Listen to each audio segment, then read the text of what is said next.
Mambo vipi mtazamaji wa Miujiza TV? Bwana, hii ni Miujiza Sports na leo miongoni mwa mambo ambayo yametrend kwenye mitandao ya kijamii kwenye upande wa michezo ni kuhusiana na habari ya shirikisho la soka duniani FIFA limethibitisha kuwa mwamuzi wa Somalia Omar Abdulkadir Artan hatachezesha mechi za kombe la dunia 2026 mara baada ya kunyimwa kuingia nchini Marekani.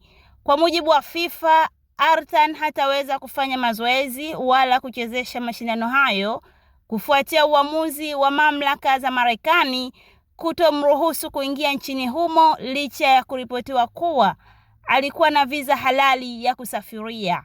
FIFA imesema kuwa halihusiki na taratibu za uhamiaji za nchi hiyo wala maamuzi ya utoaji visa, na tatizo la mwamuzi huyo halitashughulikiwa kwa sasa.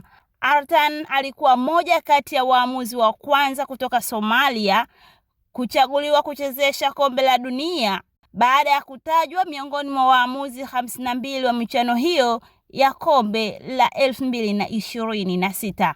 Na tukio hilo limezua mjadala mkubwa kimataifa, huku baadhi ya wadau wakihusisha swala hilo na serikali za uhamiaji za Marekani dhidi ya baadhi ya mataifa yakiwemo Somalia.